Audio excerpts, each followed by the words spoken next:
అందరికీ నమస్కారం.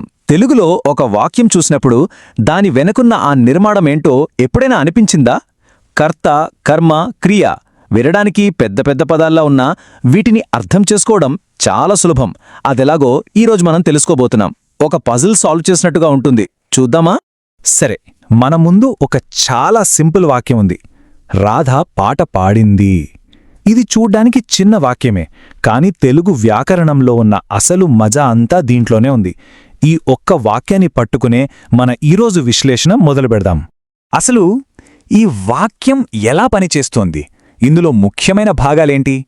ఒక వాక్యం తయారవ్వాలంటే ఏమేం కావాలి?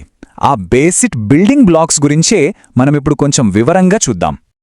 ఓకే, ఇక మొదలుపెట్టేద్దాం. ఒక వాక్యంలో మనం ముందుగా చూడాల్సింది కర్త. ఇంతకీ కర్త అంటే ఎవరు? సింపుల్, ఆ వాక్యంలో పనిచేసే హీరో లేదా హీరోయిన్ అనమాట. సో కర్త అంటే ఏంటంటే పనిని చేసేవాళ్ళు. ఒక సెంటెన్స్లో యాక్షన్ ఎవరు పర్ఫామ్ చేస్తున్నారో వాళ్లే కర్త. అది ఒక మనిషి కావచ్చు, జంతువు కావచ్చు, కొన్నిసార్లు ఒక వస్తువు కూడా కావచ్చు. మరి ఈ కర్తను కనిపెట్టడమెలా? దీనికొక సింపుల్ ట్రిక్ ఉంది. వాక్యంలో జరుగుతున్న పనికి జస్ట్ ఎవరు అనే ఒక్క ప్రశ్నే వేస్తే చాలు, సమాధానం అదే వచ్చేస్తుంది. సరే, కొన్ని ఉదాహరణలు చూద్దాం. రాధ పాట పాడింది. ఇక్కడ పని పాడింది. ఎవరు పాడింది అని అడిగితే టక్కున రాధ అనే జవాబొస్తుంది. కరెక్ట్. ఇంకోటి చూద్దాం. పాప చాక్లెట్ తిన్నది. ఎవరు తిన్నది? పాప. చూసారా, ఎవరు అనే ప్రశ్న వేయగానే మన హీరో అంటే కర్త ఎంత ఈజీగా దొరికిపోతున్నారో. ఓకే, మన కథలో హీరోని కనిపెట్టడం వచ్చేసింది. మరి హీరో చేసే పని ఎవరి మీదో ఒకరి మీద ప్రభావం చూపాలి కదా. ఆ ప్రభావాన్ని పొందేదే కర్మ. సింపుల్గా చెప్పాలంటే యాక్షన్ దేనిమీదైతే జరిగిందో అదే కర్మ. అంటే యాక్షన్ యొక్క రిసీవర్ అన్నమాట, పనిని స్వీకరించేది. కర్త కోసం ఎవరు అని అడిగాం కదా, మరి కర్మను ఎలా పట్టుకోవాలి? దీనికి కూడా ఒక ప్రశ్న ఉంది. అదే దేనిని లేదా ఏముటి? ఈ ప్రశ్న వేస్తే కర్మ దొరికేస్తుంది. ఇక్కడ కొన్ని ఉదాహరణలు చూడండి. సీత తెలుగు పాఠం విన్నది. ఏం చేసింది? విన్నది. దేనిని విన్నది అని అడిగితే తెలుగు పాఠం. సో అదే మన కర్మ. అలాగే పాప చాక్లెట్ తిన్నది. దేనిని తిన్నది?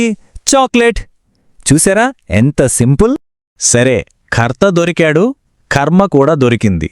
ఇప్పుడు ఈ రెండింటినీ కలిపే అసలు సిసలైన ఎలిమెంట్ దగ్గరికి వచ్చేశాం. అదే క్రియ.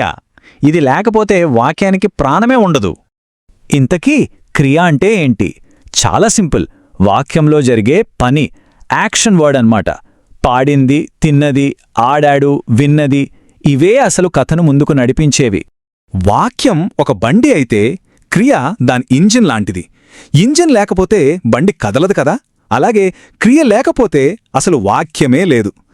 పాడింది, తిన్నది, ఆడాడు లాంటి పదాలు లేకపోతే ఏం జరిగిందో మనకెలా తెలుస్తుంది చెప్పండి? సరే, మనం ఇప్పటిదాకా విడివిడిగా చూసిన ఈ మూడు ముక్కలని ఇప్పుడు ఒకచోట పెట్టి చూద్దాం. కర్త, కర్మ, క్రియ. ఈ మూడు కలిస్తే ఒక పూర్తి వాక్యం ఎలా రూపుదిద్దుకుంటుందో చూడండి. ఇప్పుడు చూడండి. రాధ అనే కర్త పాట అనే కర్మ మీద పాడింది అనే క్రియను చేసింది. అలాగే పాప చాక్లెట్ను తిన్నది. ఇక్కడే ఒక ముఖ్యమైన విషయం గమనించాలి. ఇంగ్లీష్లోలా సబ్జెక్ట్ వర్బ్ ఆబ్జెక్ట్ కాదు. తెలుగులో సబ్జెక్ట్ ఆబ్జెక్ట్ వర్బ్ అంటే పని అంటే క్రియ ఎప్పుడు వాక్యం చివర వస్తుంది. ఇదే మన తెలుగు భాషకున్న ఒక ప్రత్యేకత. సో మొత్తంగా చూస్తే ఏ తెలుగు వాక్యాన్నైనా సరే అనలైజ్ చేయడానికి ఈ సింపుల్ 3 స్టెప్ ఫార్ములా చాలు. ఫస్ట్, యాక్షన్ వర్డ్ ఏంటో చూడండి, అదే క్రియ. సెకండ్, ఎవరు అని అడగండి, కర్త దొరుకుతుంది. థర్డ్, దేనిని అని అడగండి, కర్మ బయటకొస్తుంది. అంతే, సింపుల్. ఇక తెలుగు వాక్య నిర్మాణం మన చేతిలో ఉన్నట్టే. ఈ 3 సింపుల్ సూత్రాలతో ఇప్పుడు ఏ తెలుగు వాక్యం కనిపించినా దాన్ని విడదీసి చూడగలం అనే ఒక కాన్ఫిడెన్స్ వస్తుంది కదా. భాష వెనుక ఉండే ఈ లాజిక్ తెలిస్తే దాన్ని నేర్చుకోవడం, అర్థం చేసుకోవడం ఇంకాస్త ఇంట్రెస్టింగ్గా మారుతుంది. ఏమంటారు? ఈ వీడియో మీకు నచ్చినట్లయితే లైక్ చేయండి, షేర్ చేయండి, కామెంట్ చేయండి. అలాగే మన ఛానల్ ని సబ్స్క్రైబ్ చేయండి. Thanks for watching.